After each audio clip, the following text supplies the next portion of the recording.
여러분 안녕하세요. 오늘 사연은 정말 들으시다 보면 화가 나실 거예요. 시어머니가 며느리 몰래 며느리 이름으로 3억 원 대출을 받아서 며느리 가정을 완전히 파탄냈다는 충격적인 실화거든요.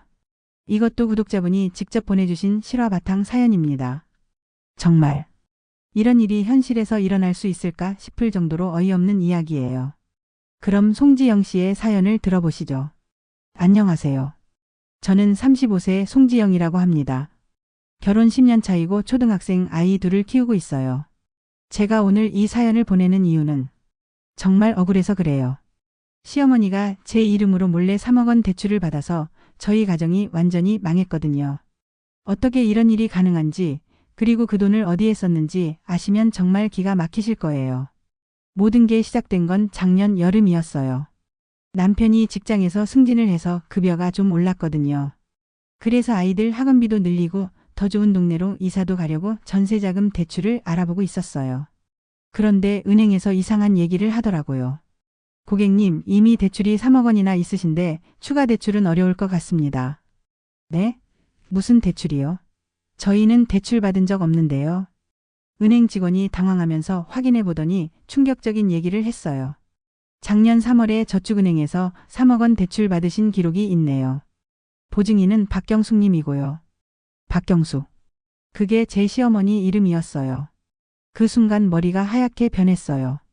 시어머니가 제 이름으로 몰래 3억 원을 대출받았다는 거잖아요. 급하게 집에 돌아와서 남편한테 얘기했어요. 여보, 큰일 났어. 어머니가 내 이름으로 3억 원 대출 받으셨대. 남편은 처음에 믿지 않더라고요. 그럴 리 없어. 우리 엄마가 왜 그래? 하지만 은행에서 가져온 서류를 보여주니까 말문이 막히더라고요.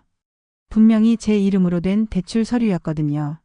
그런데 더 황당한 건 제 서명이 완벽하게 위조되어 있었다는 거예요.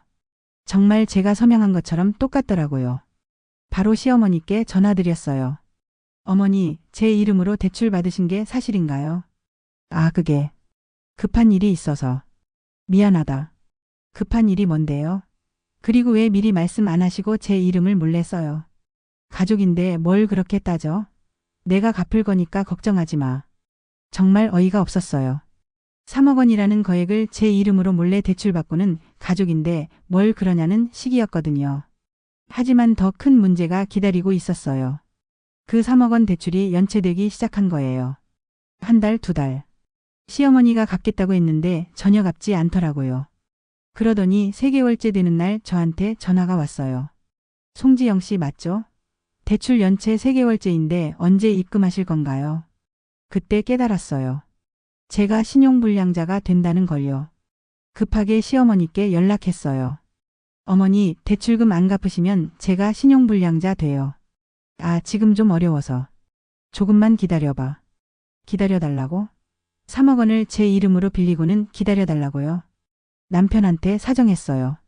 여보, 어머니한테 말해봐. 이러다가 우리 집까지 날아가. 근데 남편도 어쩔 줄 모르더라고요. 시어머니가 도대체 그 돈을 어디에 썼는지도 말을 안 하시고 갚을 돈도 없다고 하시고. 결국 제가 직접 알아보기로 했어요. 시어머니가 그 3억 원을 어디에 썼는지 말이에요. 먼저 은행에 가서 대출 당시 상황을 자세히 물어봤어요. 고객님, 어머니께서 오셔서 딸 명의로 대출 받고 싶다고 하시더라고요. 딸이 아픈 남편 치료비가 급하다면서요. 남편 치료비?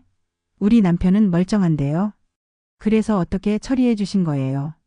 어머니가 고객님 도장과 신분증을 다 가져오셔서. 그리고 딸이 승낙했다는 서류도 있었고요. 제가 승낙한 적 없는데 말이에요. 시어머니가 제 서명까지 완벽하게 위조한 거였어요. 그 다음엔 그 돈이 어디로 갔는지 추적해 봤어요. 은행 거래 내역을 뽑아보니까 정말 기가 막혔어요. 3억 원 중에 1억 원은 바로 온라인 도박 사이트로 들어갔더라고요. 그리고 나머지 2억 원은 비트코인이랑 주식에 투자했는데 모두 날린 거였어요. 시어머니가 제 이름으로 빌린 3억 원을 도박과 투자로 모두 날려버린 거였거든요. 더 어이없는 건 시어머니가 그동안 저희한테 주식으로 돈 좀 벌었다면서 가끔 용돈도 주시고 그랬는데 그게 다 제 이름으로 빌린 돈이었다는 거예요. 정말 화가 나서 시어머니 집으로 찾아갔어요. 어머니, 제 이름으로 빌린 3억을 도박하고 주식으로 날리신 거 맞죠? 아, 그게 원래는 돈을 벌어서 갚으려고 했는데 돈을 벌어서 갚으려고? 도박으로요? 주식으로요? 운이 나빴어. 조금만 더 하면 딸 수 있었는데 정말 어이가 없었어요. 제 이름으로 3억 원을 몰래 빌려서 도박하고 그것도 잃고 나서는 운이 나빴다는 시기였거든요. 어머니, 그럼 이 돈 어떻게 갚으실 건데요? 제가 신용불량자 됐어요. 내가 뭔 돈으로 갚아? 나도 돈 없어. 그러면서 하시는 말씀이 더 기가 막혔어요. 너희가 갚아. 어차피 내 아들 며느리인데 뭘 그렇게 따져? 저희가 갚으라고요? 제 이름으로 몰래 빌려서 도박하고 날린 건 시어머니인데 갚는 건 저희가 하라고요. 집에 돌아와서 남편한테 모든 걸 말했어요. 여보, 어머니가 내 이름으로 빌린 3억을 도박하고 주식으로 다 날렸어. 그리고 우리 보고 갚으라고 해. 남편도 처음엔 믿지 않더라고요.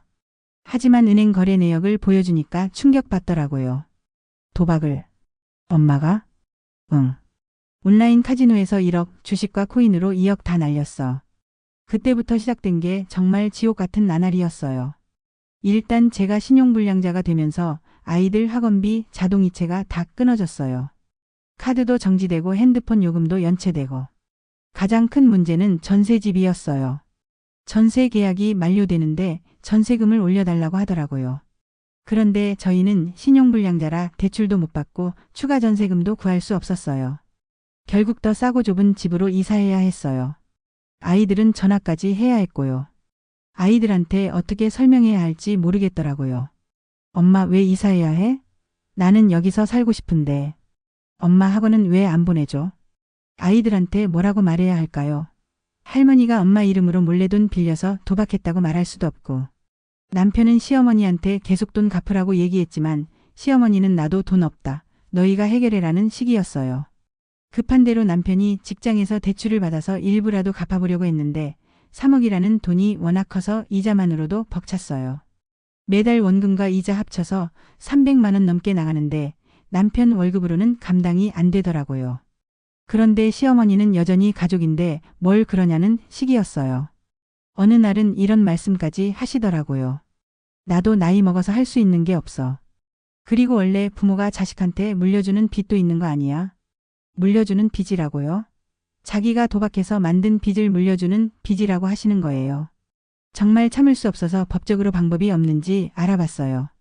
변호사와 상담해 보니까 신분증과 도장을 도용당한 거니까 사기죄로 고발할 수 있다고 하더라고요. 하지만 시어머니를 감옥에 보낼 수는 없잖아요. 남편도 엄마를 고발할 수는 없다고 하고. 그러다가 더 충격적인 사실을 알게 됐어요. 시어머니가 저희한테만 이런 짓을 한 게 아니었던 거예요.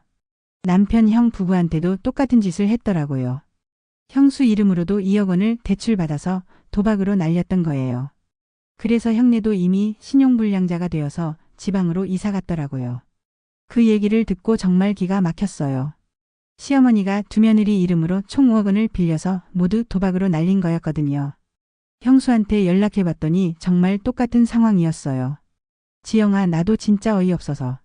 시어머니가 내 이름으로 2억 빌려서 도박하고 우리 보고 갚으라고 하고. 형수님도 그러셨구나. 저도 3억이에요. 진짜 가족이라는 이름으로 이렇게 당할 줄 몰랐어. 둘 다 똑같은 피해자였던 거예요. 그래서 저희 둘이 의논해서 결정했어요. 더 이상 참을 수 없다고요. 시어머니를 사기죄로 고발하기로 했어요. 가족이라고 해서 이런 범죄를 그냥 넘어갈 수는 없다고 생각했거든요. 남편과 형은 처음엔 반대했어요. 엄마를 고발하면 어떡해? 그럼 우리는 어떡하라고? 평생 빚쟁이로 살라고? 그래도 엄마인데. 엄마라는 사람이 자식들 며느리 이름 도용해서 도박하는 게 맞아? 결국 남편들도 더 이상 어쩔 수 없다는 걸 인정했어요. 고발장을 접수하고 나서 시어머니한테 마지막으로 전화드렸어요. 어머니, 저희가 어머니를 고발했어요. 뭐? 고발을 해? 너희가 나를? 네. 신분증 도용이랑 사기죄로요. 그리고 형수님도 함께 고발했어요. 미쳤구나. 시어머니를 고발하는 며느리가 어디 있어? 그럼 며느리 이름 도용해서 도박하는 시어머니는 어디 있어요? 그 다음부터 시어머니는 저희한테 온갖 욕설을 하기 시작했어요. 은혜도 모르는 것들. 내가 키워준 게 이거야? 가족도 아니야. 뭐 이런 식으로요. 하지만 저는 후회하지 않아요. 가족이라는 이름으로 이런 범죄를 저지르는 게 더 잘못된 거거든요. 재판 결과 시어머니는 사기죄로 징역 2년에 집행유예 3년을 받았어요. 그리고 배상 명령도 내려졌고요. 하지만 시어머니는 여전히 돈이 없다고 하면서 배상을 하지 않고 있어요. 결국 저희는 스스로 해결해야 했어요. 남편이 직장에서 퇴직금을 미리 받고 제가 파트타임으로 일을 시작해서 조금씩 갚고 있어요. 아직도 2억 원 정도 남아 있어요. 앞으로 몇 년은 더 갚아야 할 것 같아요. 시어머니와는 완전히 연락을 끊었어요. 남편도 더 이상 엄마라고 부르지 않더라고요. 가끔 시어머니가 다른 친척들을 통해서 용서해달라는 말을 전해오는데 전혀 들을 생각이 없어요. 용서? 5억 원을 도박으로 날리고 두 가정을 파탄낸 사람이 용서를 바라다니요. 지금 저희 두 가정 모두 너무 힘들어요. 아이들은 학원도 제대로 못 다니고 좁은 집에서 불편하게 살고 있어요. 시어머니는 지금 뭐 하고 있을까요? 아마 여전히 다른 방법으로 도박하고 있을지도 몰라요. 가족이라는 이름으로 이런 일을 당하신 분들 절대 참지 마세요. 가족이라고 해서 범죄를 용납해주면 안 돼요. 저는 시어머니를 고발한 것을 전혀 후회하지 않아요. 오히려 더 일찍 할 걸 그랬다고 생각해요. 혹시 비슷한 상황에 계신 분들이 있다면 법적 조치를 주저하지 마세요. 가족이라는 이름으로 당하는 피해도 엄연한 범죄거든요. 어떠세요, 여러분? 정말 화가 나지 않나요? 가족이라는 이름으로 이런 일을 당한다면 여러분이라면 어떻게 하셨을까요? 지영 씨가 시어머니를 고발한 게 잘한 일일까요? 아니면 가족이니까 참고 넘어가야 했을까요? 그리고 혹시 여러분 주변에도 비슷한 일을 겪고 계신 분이 있다면 꼭 법적 조치를 권해주세요. 가족이라고 해서 범죄를 용납해서는 안 되거든요.